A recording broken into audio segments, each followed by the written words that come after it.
Fast Forward Productions. The women are speaking.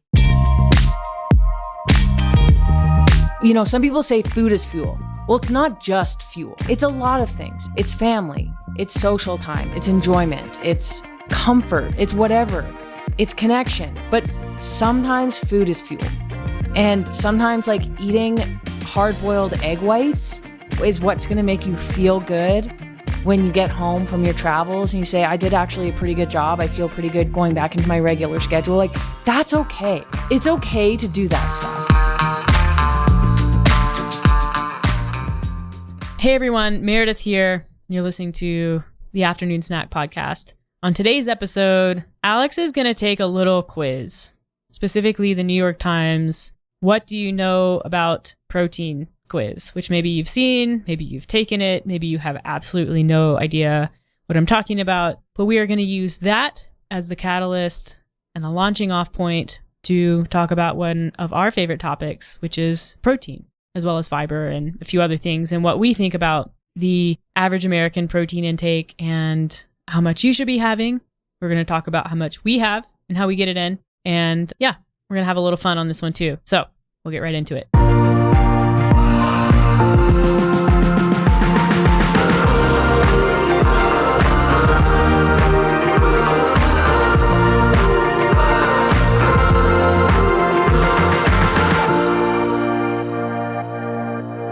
We are officially in 2024, like not fake in 2024. We recorded this podcast 2 weeks prior. So today is January 3rd, a date in 2024. We made it. It's touch and go there for a minute. It was touch and go. Was it? No, I guess not. I mean, the holiday break is hard. It was a little on the tough side. I definitely didn't have a great day on New Year's Eve. No, why? When we tried to ski and there was no snow and we couldn't see anything. Yeah, that wasn't the best. No. So sorry about that. So I guess it was touch and go that day before. I almost didn't make it. Yeah. So what was your number one moment of 2023? Oh man, there's so many moments, but I think like the big thing that happened was moving to Fernie. And not just that, but selling our Calgary house for a profit. Yes. That was awesome because like we never bought the house to sell, like with an idea we would sell it. I mean, I think you did, but I was like, no, we're living here forever. Well, you also have no idea. I mean, we bought it in 2020. I don't think we had any inclination on what the housing market was going to do, specifically Calgary, which I think was or is like the number one. It's like the hottest market in Canada for a while. There was a while there where like the market wasn't good. Yeah. But I mean, I think we were already thinking of moving to Fernie full time. And then the Calgary market just kept getting better and better and better. So it was like, well, if you have a second house to sell in Calgary, now would be a really good time to do it. So we did it. We bought like right before the boom. Yeah. During COVID. Yeah. I mean, we bought our house like for list price and no one was really doing that at that time, but we really liked it. Yeah. And then if you recall, like everything just started selling. Like it became a seller's market, I guess. Is that right? Yeah, things were selling for over list. So you just had to guess. You're like, how much over list do I need to write this offer? And it was pretty great. We were like going back and forth between Calgary and Fernie, and then we were spending more time in Fernie. And then we got our property tax bills both on the same week.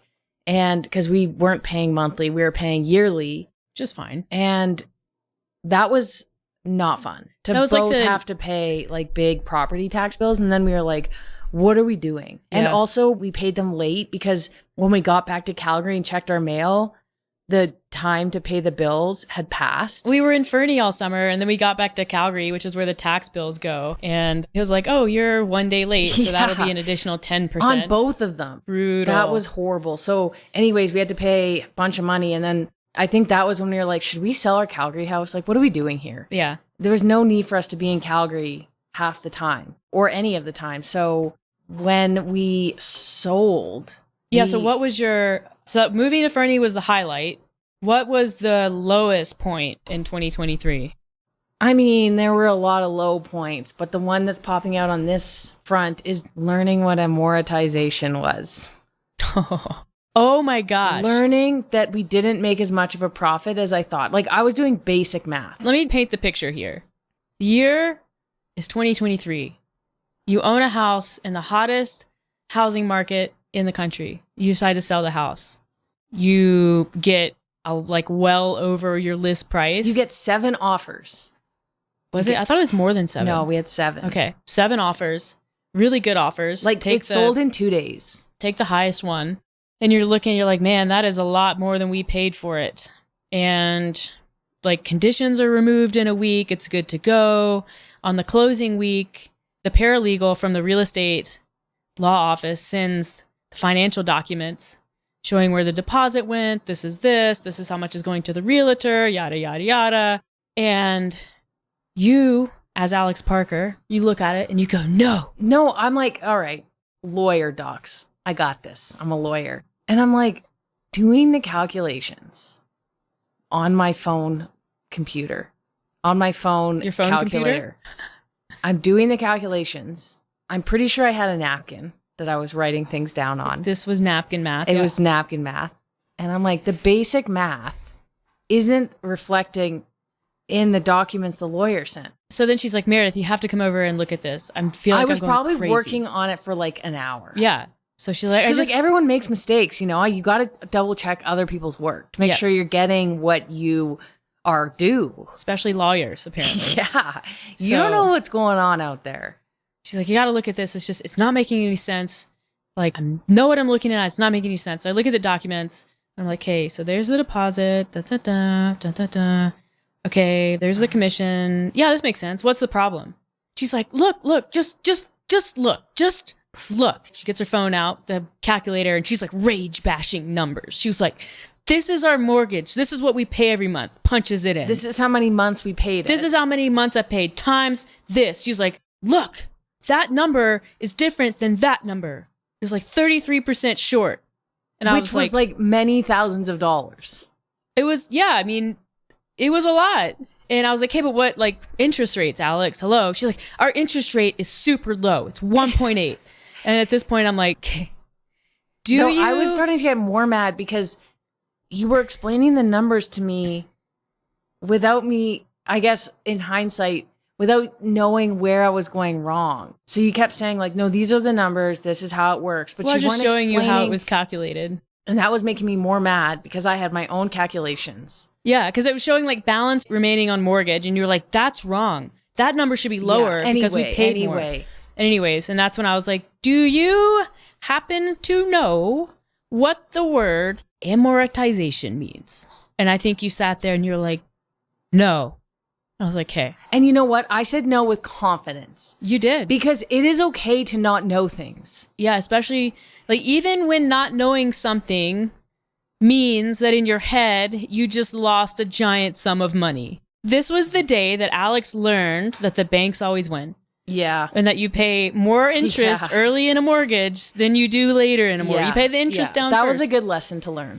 Yeah. Especially as I like start to potentially buy like more houses or like another house down the line that's more expensive than this one. That's why you got to know that when you're looking at houses at like 7 to 8% interest. Yeah. You don't want to do that. Or even 1.8% interest. Well, 1.8, that was about as good as it gets. I know, but it still wasn't a good deal for us. It was a better deal than it could have been. I know that, but it still wasn't a good deal. Anyways, I had such mixed emotions in that moment because I felt bad because I'm like, you're probably experiencing what feels like an actual loss. I was like, we're poor.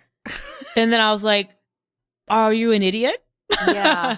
I did feel like I had been fooled. Yeah.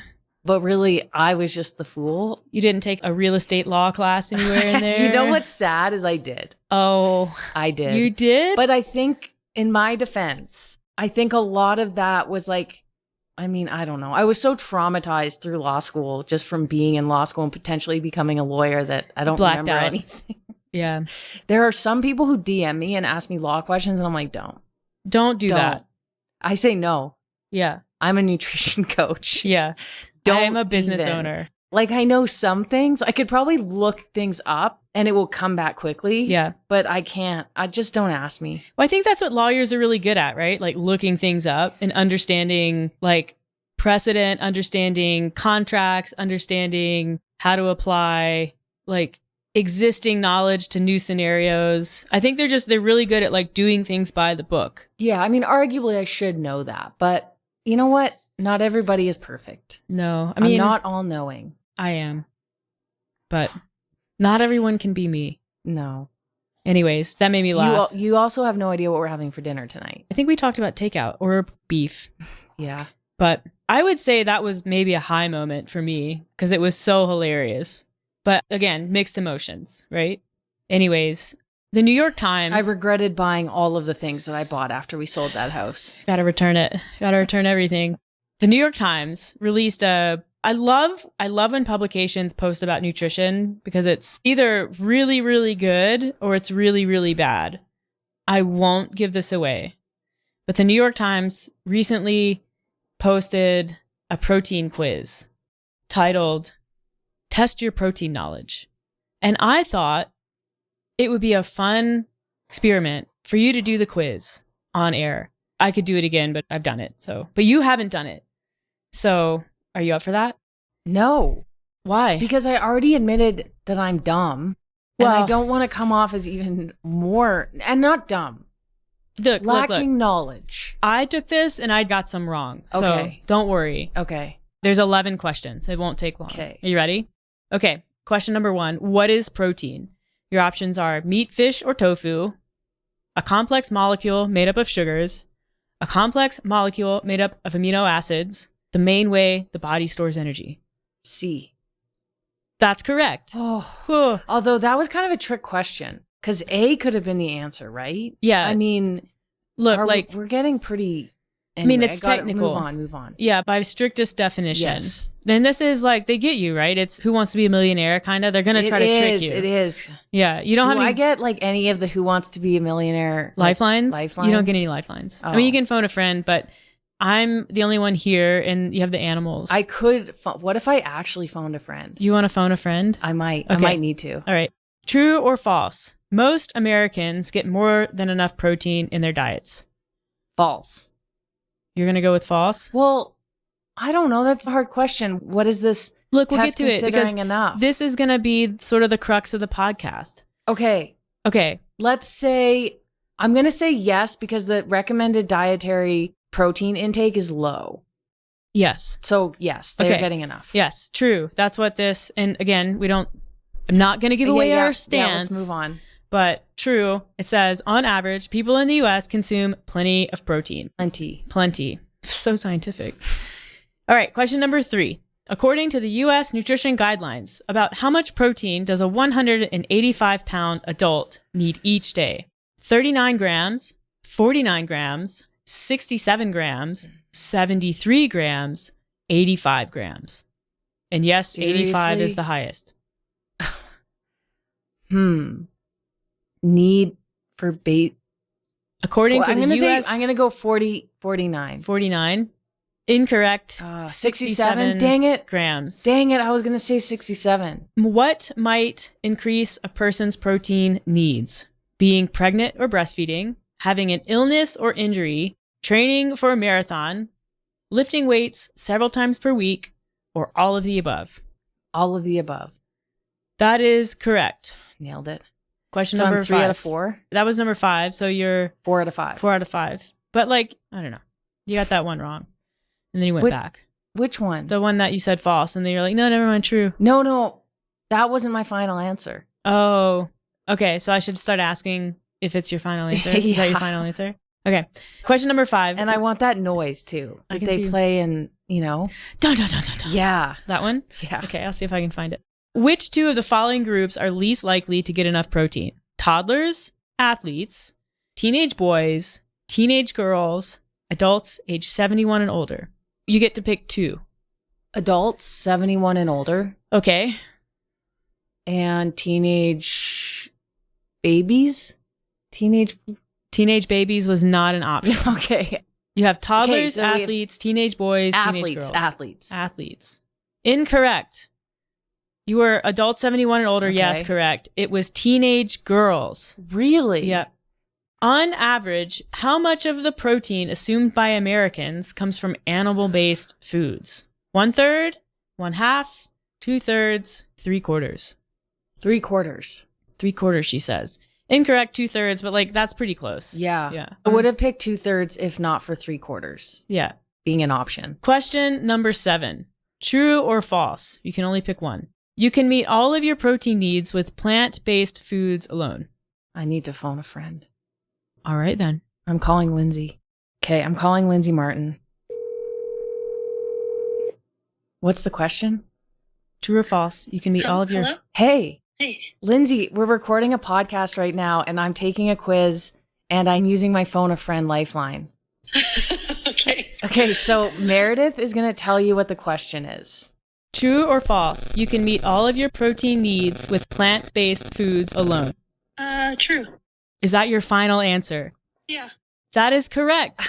It is a common myth that plant-based foods are missing important amino acids, but this isn't true. And most people can meet their daily protein requirements with plant-based foods alone. I mean, I knew it. I just wanted to give you some airtime. Thanks, I appreciate it. Okay, well, I hope you're having a good day. Thanks, I'm just about to walk the dogs. Oh, have a good walk. Say hi to our audience. I will. Hi, everybody. Okay, bye. Bye. Well, that came in handy. I probably struck fear in Lindsay's heart by cold calling her. Yeah. We should Because I don't cold call anybody. should do Meg next. She would literally answer the phone crying. We have 3 questions left, so I'll give you another lifeline Okay. if you need it. Okay, true or false? Protein powder supplements can help you build muscle even if you don't do strength training exercises.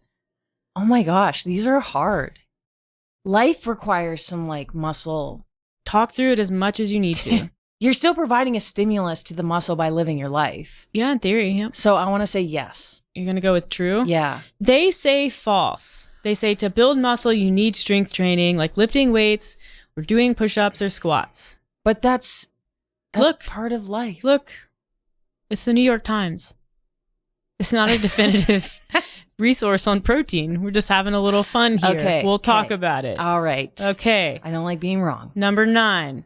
Which of the following foods has the most protein? Oh, geez. 1 cup of cottage cheese, 2 hard-boiled eggs, 1 cup of milk, or 1 can of tuna. 1 can of tuna has like 20 grams. Okay, yeah. Was it 1 cup of cottage cheese? Yep.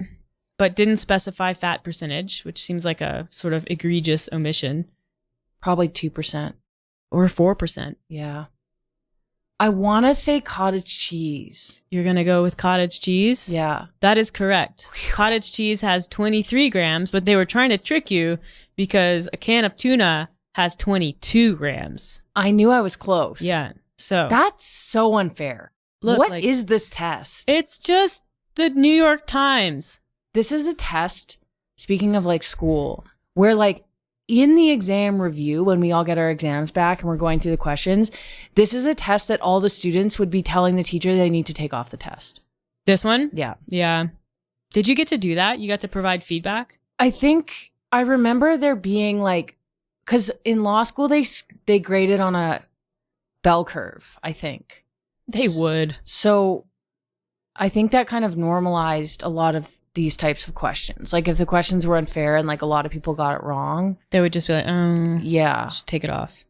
But it depended on the professor. Okay, let's get back on track, shall Sure. we? Question number 10. Which of the following foods has the least protein? 2 tablespoons of peanut butter, 2 slices of bacon, half cup of cooked lentils, 2 slices of whole wheat bread. Honestly, it might be bacon.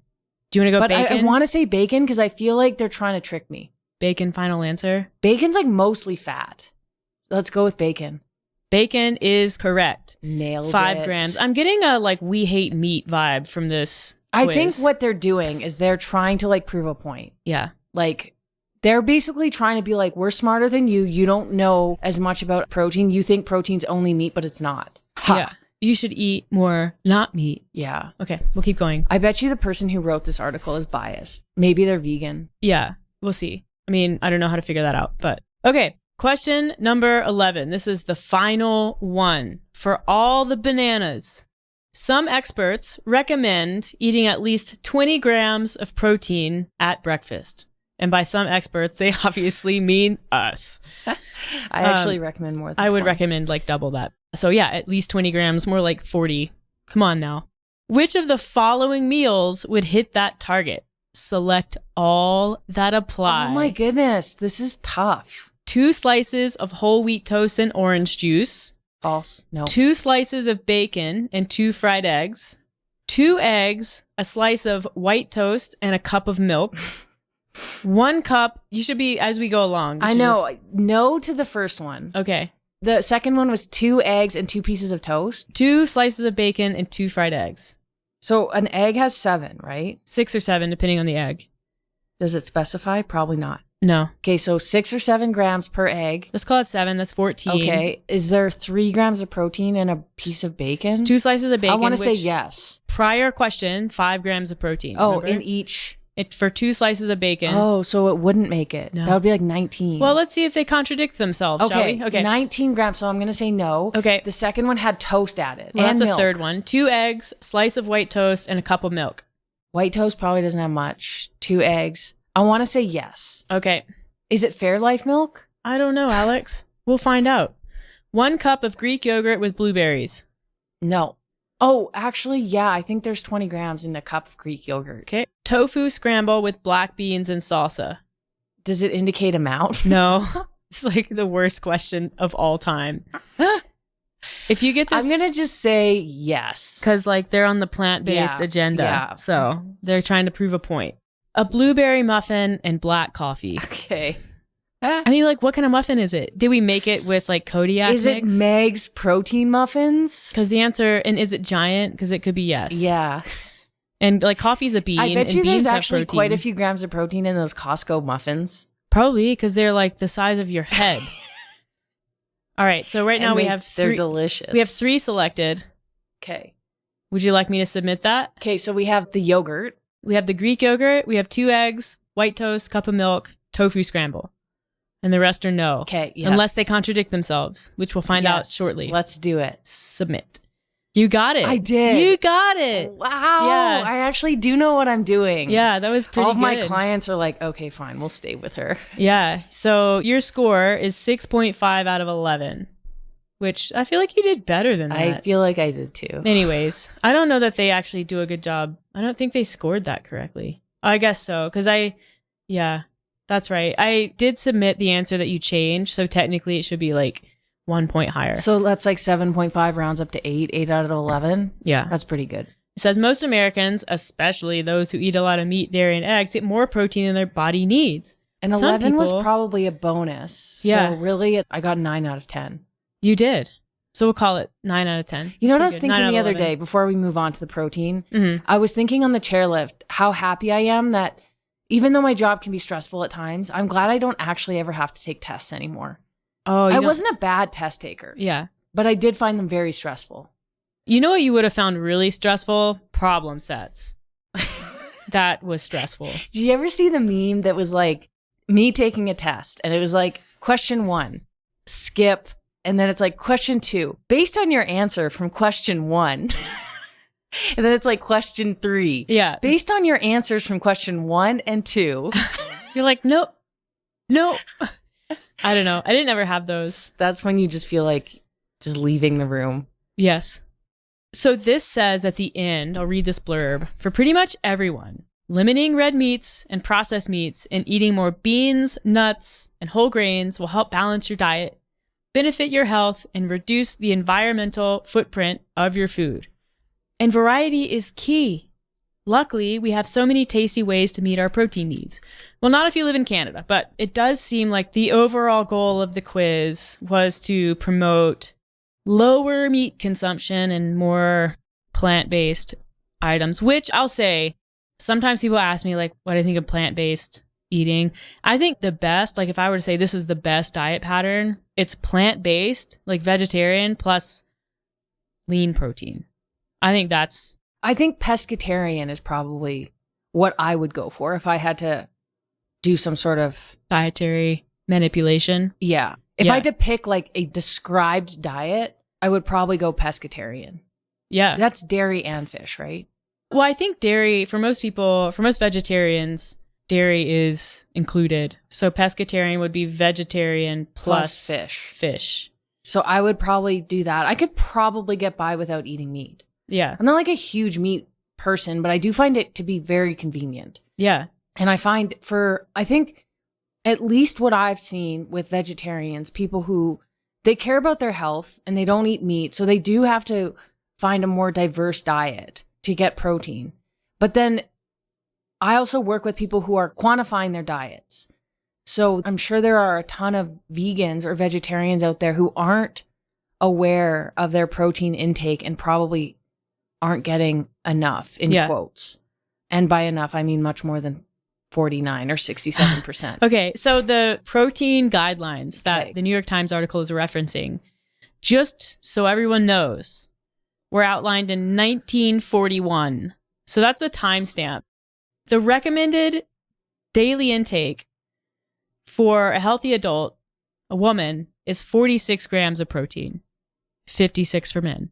So this article goes on to say most Americans eat about 100 grams per day, or roughly twice the recommended amount. Shock and awe.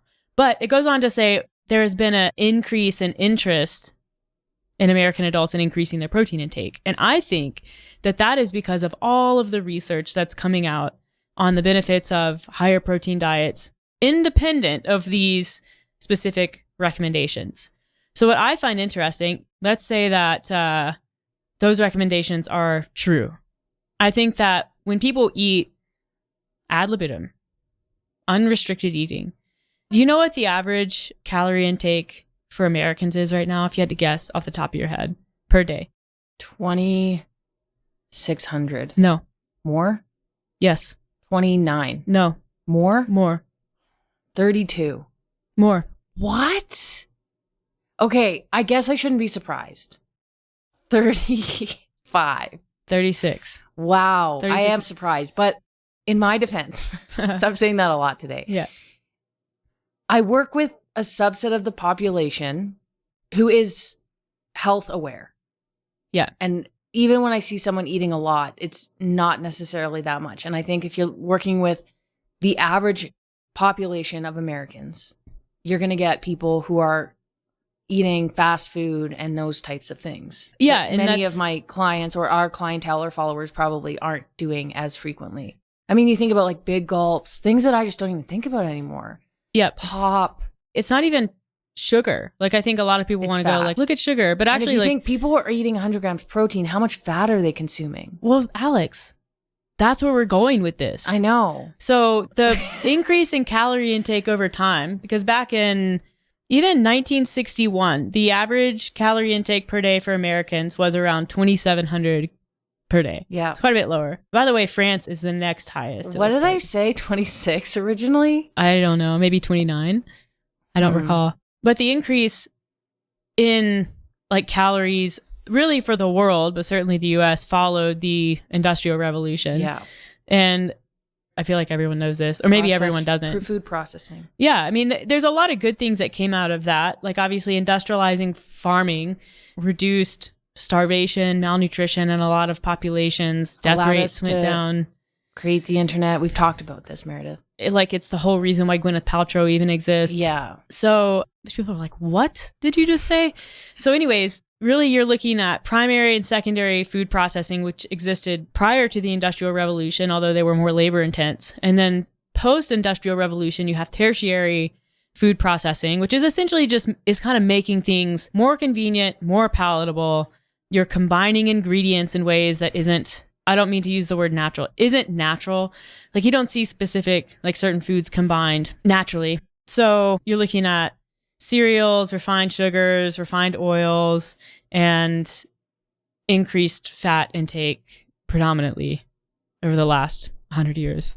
So anyways, let's back up, shall we? So keeping in mind, 3,600 calories, the macronutrient breakdown of the average American diet, what percent do you think comes from carbohydrates? Dang, I really should have read this article. We're on Wikipedia now, so yeah, you're good. Should have read Wikipedia. This is going to be like exactly what you think it should be. Like this shouldn't surprise you at all. What I think it should be? Yeah. How much fat? How much calories percent from carbohydrates? We're going to do carbs first. Oh, 50. It is 50%. Okay. Yeah. So roughly on average, 50% of the typical American diet comes from carbohydrates. What percent do you think comes from protein? Just doing back of the napkin math here. I'm going to say 10%. No, 20. 15%. Okay. Yeah. Right in the middle. Yeah. So and that then, would leave 35. No, I'm just kidding. 35 from fat. Yeah. So that's, you know what? I'm actually surprised that carbs are as high as they are. really, I'm not sure why. I think it's just this like dialogue about people fearing carbs, but maybe that's just the people who I work with. well, I do think that there's general population and then there's people who sort of are adjacent to the fitness and health industry. Yeah. So that's 140 grams per day of fat on average. Yeah, 135 grams of protein. So more fat than protein, like by gram. Yeah. In the American diet. And these numbers don't match exactly the New York Times article because they're not related, but in the ballpark, right? Like 135, which according to their math is enough. But like 140 grams of fat, that's a lot of fat. And if we're eating most of our protein from animal sources, even chicken, that's a lot of saturated fat. Mm-hmm. And so this is relevant because even though a person might be eating quote unquote enough protein, they might be eating a little too many carbohydrates, and the saturated fat cutoff, even if someone is eating the right amount of calories, if more than 10% of their calories are coming from saturated fat, that significantly increases the risk of cholesterol problems, of non-alcoholic fatty liver disease, and the development of diabetes and other chronic diseases. So that's, I think, probably where the New York Times article was going, in addition to the sort of reduce your footprint. And I do think that people should be aware of where their protein is coming from and what that's doing to their fat intake, because you've seen what happens when you give someone a set of macros or you advise them on what to eat and you give them a protein intake that is, according to us and what we know, appropriate for them. And then you limit their fat. It's immediately like, well, I don't think I can hit this protein, because it actually is like challenging and it requires a lot of thought to hit protein goals without just your fat going through the roof, especially if you're an American or Canadian, where animal products kind of are in most meals, and often the fattier variety of animal products. Yeah. I think a lot of people who come in with little nutrition knowledge are shocked by how much the ratio of fat to protein and things like steak. Yeah. Steak is almost 100% of the time, unless you get a really, really lean cut, more fat than protein. Yeah. So you're ordering steak because it's a source of protein, but really it's not that different from like peanut butter. Yeah. Like having peanut butter for a protein source. Like, No. yeah, it has protein in it, but it has a whole lot more fat. Yeah. That just increases calories significantly. Yeah. So where I think people run into issues is so that's obviously unrestricted eating. When people start to, let's say, pay a little more attention to their diet, maybe they're trying to lose weight for one reason or the other, that's when you see protein intake really drop. And that's problematic for two reasons. The first is that protein is really like highly satiating. So if you're limiting your calories or you're trying to control your eating, you want to be eating a relatively high protein diet because it's going to make you feel fuller. You want to combine that with fiber and foods that are high in water content. So without protein, you just don't feel as full. It makes dealing with any kind of like diet related hunger really challenging. And then the second thing is when someone makes a concerted effort to lose weight and they don't pay attention to their protein, when you drop protein, especially if you aren't doing, a lot of strength training, your body's going to be like, we're starving, because it doesn't know how much body fat you have to lose. And so it's going to start getting rid of muscle tissue because muscle tissue is metabolically demanding. So it's like, you know what? To hell with that. Like, we don't want our calorie needs to be super high right now because we're starving. So it's just going to start getting rid of lean mass, which, number one, impacts body composition if someone's chasing a weight loss goal in a not good way. And then number two, lean mass is your metabolic currency. Like, it's the only way you can control how many calories you burn at rest, which is a byproduct of metabolism. It's not metabolism. So if you start losing lean mass, once you reach a weight loss goal, if you ever do, your calories are proportionally lower than they would be had you kept protein intake higher and done some resistance training. Yeah. And losing muscle mass is not good for the aging population, which is, I guess, all of us. and also for preventing like injury. Yeah.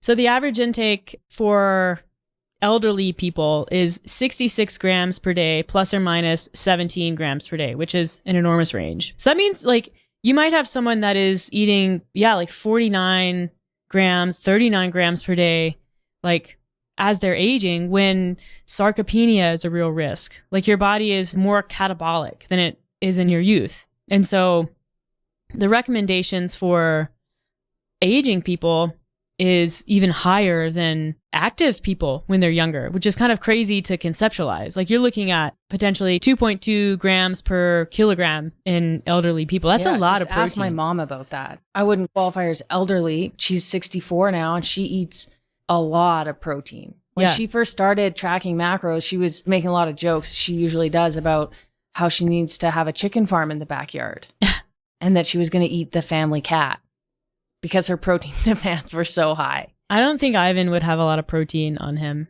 I don't know. Yeah. I don't think so. No. Not even as much as a rotisserie chicken. No. And it wouldn't be as delicious. I've never had cat before, but I can't imagine that it would be very tasty. I don't know. I don't want to think about eating the family cat anymore. Yeah. So hugely important as you get older. And then also women, because women tend to eat less meat. Women struggle, they consume less protein ad libitum than men do, which makes sense. And then, also going through menopause, sort of separate and aside from the aging process, which even they're concurrent for a lot of people. But protein is super helpful for insulin sensitivity, again, satiety. And because a lot of women reduce their training volume, intensity, and activity level when they're going through menopause, because you just don't feel as good. Keeping protein high sends signals to your body that's like, hey, retain that muscle mass. Keep that. Because, the common feedback that we get is like, oh, I haven't changed anything, but I'm gaining fat, I'm this and this. And it's like, you have, and it's your activity level and your training. And while, you don't want to be forcing people into the gym and be like, you have to work out no matter what, because that's like just not okay.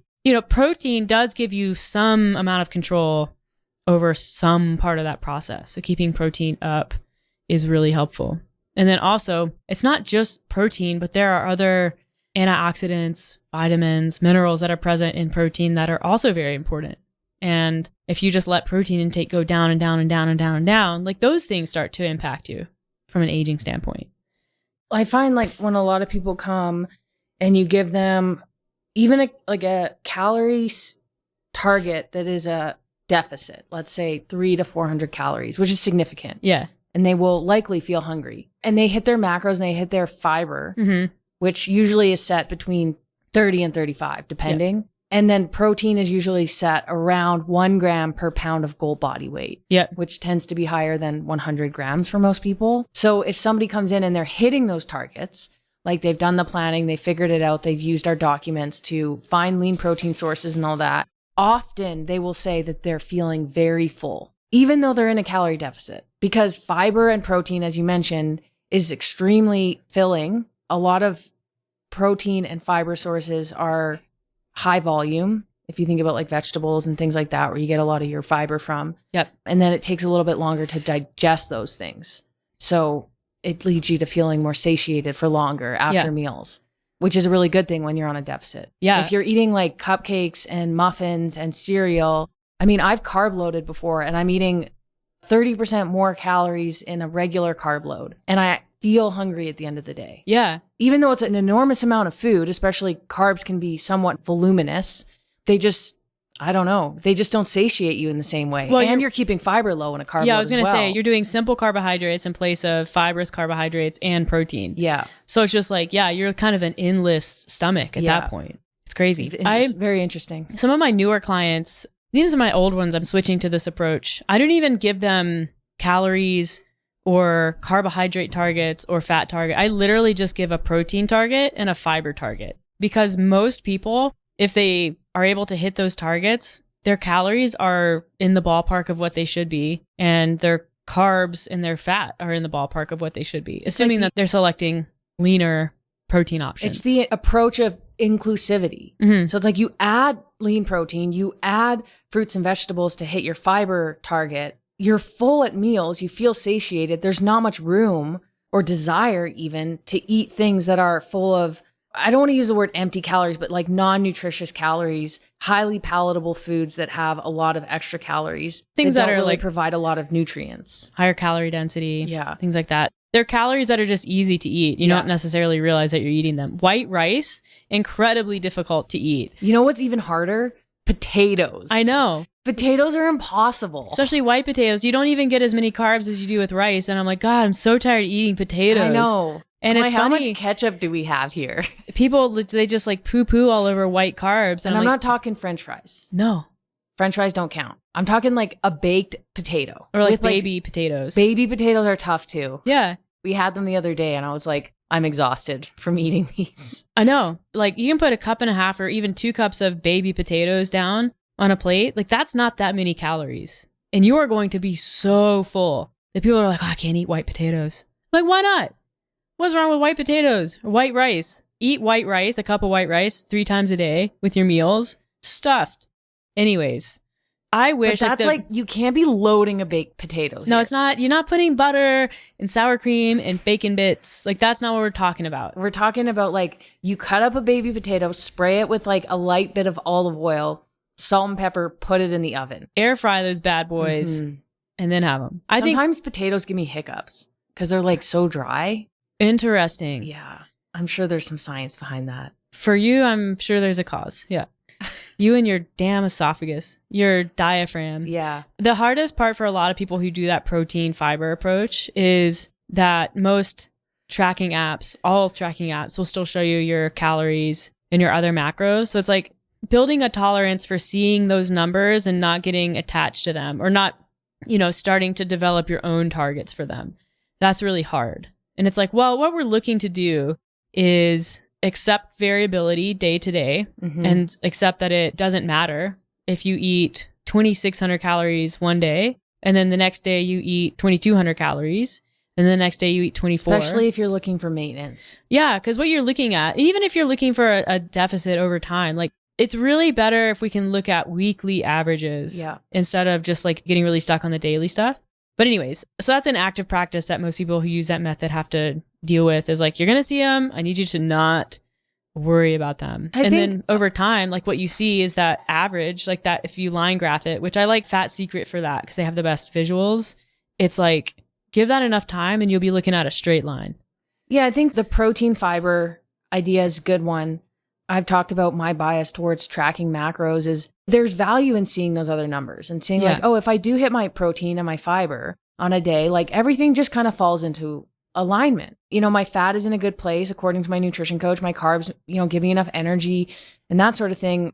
And you kind of know where your ballpark calories are so that if there is a day where you're like, shoot, I'm traveling, protein is hard to come by, then you can fall back on calories. Yeah. And be like, at least I'll try to shoot for my calorie target. That will make me feel good. And I know like that's, what that is. Yeah, you still do your best with protein. But I do like for like a general like day to day. Yeah. If someone's hitting their fiber and their protein, usually everything else is looking pretty good as well. And fat and carbs are fairly interchangeable. Yeah, for the most part. Yeah. I like the fiber goal for people that have carb phobia too, because I can have this conversation. I can say like, what do you know about fiber? And then they'll tell me, and then I'll tell them a little more.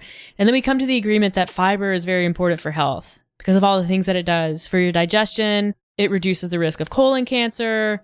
It improves triglycerides and cholesterol markers. And we really were like, yeah, fiber. I'm like, hey, so what do you think about a fiber goal of like, I don't know, 30 grams per day? We'll work up there. And they're like, yeah, that's going to be so great. And I'm like, it's fiber from food. Like, we're not doing Metamucil. Yeah. And they're like, that's fine. That's fine. And then like the next day, they're like, I see what you did. Yeah, it's hard. Like, yeah, fiber comes from carbohydrates. So if we're going to accept that dietary fiber is really important, we can't hold that truth and then also hold the truth that we shouldn't be eating carbohydrates. Yeah. Because you're smart, Meredith. look, not my first rodeo, because if they can't both be true. Yeah. So we have to accept that carbs are a very important part of the diet. And that for the most part, like we want to pay attention to where they come from and get like, you could eat a lot of carbs, but- flaxseed and a lot of avocado and get that fiber in, but I don't want to know what your poops are going to look like. Can you imagine? Whoa. I have a new favorite high fiber snack Oh yeah. and it's mini wheats Like the mini version of mini They're wheats. mini wheats, but they're mini, Yeah. mini wheats. Or just the regular mini wheats, but they're not really mini to me anymore. Yeah, because you can only they're get not like, for the regular mini wheats, you can only get 2 on a spoon. Yeah. The mini wheats, if you do it right, you can get like 4. And there is more surface area for frosting. That's true. So you do the mini wheats with raspberries. Yeah. One of the best sources of protein. Won't even impact your macros. Alex, not protein. Fiber. Best sources of fiber. Raspberries are horrible My for dad protein. did think that there was protein in grapes once. Bless him. He still might. But yeah, fiber is high in raspberries.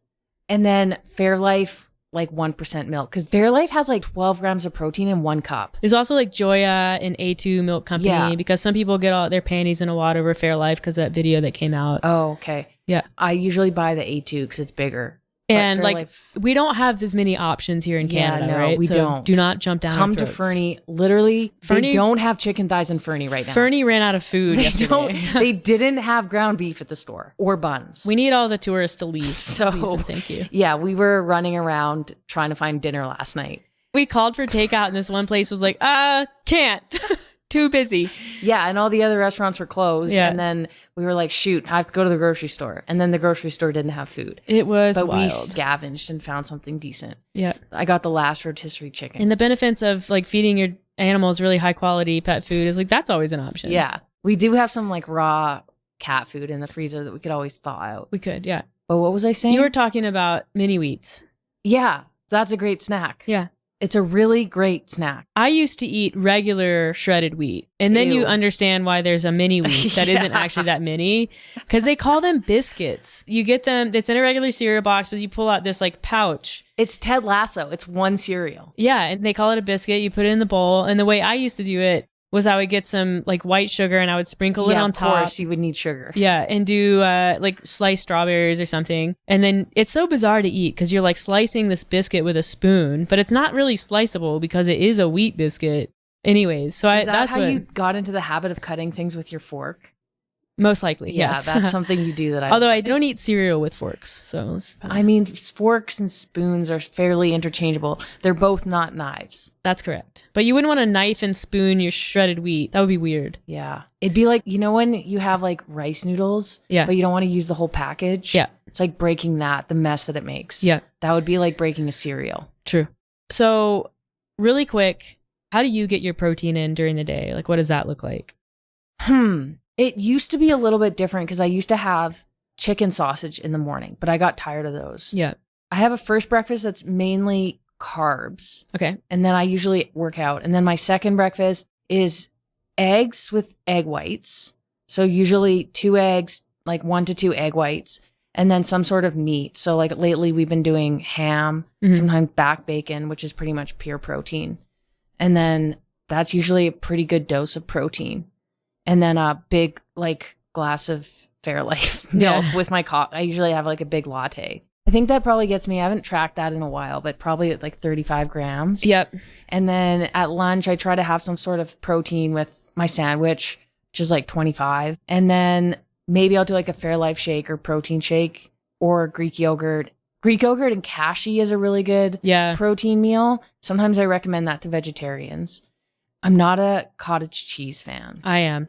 And then for dinner, it's usually like my highest protein meal, unless we do something weird like soup and grilled cheese. We try to do like a meat, a rice, or a carb and a vegetable. And usually the meat is a pretty decent portion. And then I'll do either a high fiber snack or a high protein snack for dinner. I don't track, but I can usually look back and be like, I didn't really have a very high protein dinner, so I'm going to have Greek yogurt for snack. And that Yeah. usually gets me pretty close. I usually aim for like 130 to 140. Yeah. Which is just under my body weight. And that usually keeps me feeling pretty good. There are days I have more. And then there are some days, like days where I do really long runs where I just focus on carbs and I don't get as much protein. But as long as it's not becoming a pattern, I don't worry about it. Yep. What about you? I would say my meals are like around 30 grams per meal on average. I mean, our breakfast is pretty much the same. You have a high fiber first breakfast. Yeah. So I do raisin bran or mini wheats for like my morning, my break fast, my like first meal. Yeah. And I would say between that and like my coffee with milk And then my snacks like yogurt, maybe a protein shake, you know, maybe before bed, I'll do a yogurt or another bowl of cereal. It's like 90 grams for meals and then probably another 30 to 40 grams from snacks, maybe even more from snacks. Yeah, usually for most people, I say, especially for women who tend to have a lower protein target because they're smaller, it's like 30 grams per meal, 3 meals a day. That's 90 grams. You get 20 grams in from a protein shake. Yeah. And sometimes even more if you're having more. You could do 2 scoops after your workout, and that gets you up to 130. And then a cup of Greek yogurt and cashew gets you up to like 150 or 160. Yeah. It's not that hard. No. For men, it's just bigger portions. I think what's hard for people is that protein almost always has to either be pre-prepared or refrigerated. When people don't have a meal prep routine or they rely on convenience foods, that's when you run into trouble with protein, just because you're not going to get a lot. And then usually meals out, they go quite light on the protein because that's the most expensive part of the meal typically. When we travel, we usually either bring protein powder or we buy yogurt at the grocery store or the gas station, put it in our fridge and have that for snacks and have protein bars and things on hand. You can get Greek yogurt now that has like 40 grams of protein. I know. It's they're not very not good. the tastiest. It's not the best. But they're not the worst. But then you can also get Fairlife shakes at convenience stores a lot. When we are in airport lounges, sometimes I'll just like grab a pile of boiled eggs and just like eat the egg whites. I mean, it's like you're not always going to be eating meals when you're serious about protein intake. Like sometimes you are going to be sort of like, well, I gotta scalp these boiled eggs so I can, you know, get in another 30 or 40 grams before I fly. But that's just, you get used to doing that kind of thing. It's not like food is many things. And some people will argue that food is not just fuel. You know, some people say food is fuel. Well, it's not just fuel. It's a lot of things. It's family. It's social time. It's enjoyment. It's comfort. It's whatever. It's connection. But sometimes food is fuel. And sometimes like eating hard-boiled egg whites is what's going to make you feel good when you get home from your travels and you say, I did actually a pretty good job. I feel pretty good going back into my regular schedule. Like, that's okay. It's okay to do that stuff. Some people might say like, oh, you're really weird or that's disordered. It's not. Yeah. It's what makes you feel good, and it's what's going to make you feel good for a long time because you're going to have muscle as you age and you're going to be strong and active for a long time. Yeah. I mean, you don't need to eat hard-boiled egg whites all the time. Yeah. It's in a pinch. In a pinch. So anyways, New York Times protein quiz. You can go take it. Now you know all the answers. You'll ace it, but gonna, I guess, agree to disagree on the takeaway with the caveat that I do think people could benefit from more plant-based options, whole grains, things like that, because not only do those foods also help with protein, it means you're eating less meat products, you're doing less chewing, it's less of a chore. Most of those foods also have a lot of fiber. Remember when you went on a lentil kick? I love lentils. Look, like I always tell people, I mean, you want to drop a few pounds? Lentils. Yeah, and potatoes. Yeah. Lentils are like oatmeal for me. It's like I'll be really into them and then it's like someone flips a switch. I'm like, nope, can't do lentils anymore. That's what happened to me with chicken sausage. Yeah, happens occasionally. I have hyperfixation foods, but not so much anymore because I'm on medication. All right. Well, thanks for this one. You did great on the quiz. I don't think you're an idiot, even if you don't know what amortization I mean, means. I know what it is now. And my favorite quote, get ready. I'm going to nail it. Live and learn. Wow. Live and learn. It's a great quote. University Words I live applicable. by. Every day, even when you learn the hard way. Yeah. All right. Well, thanks for listening. We hope you learned something from this, and we will catch you on the next one.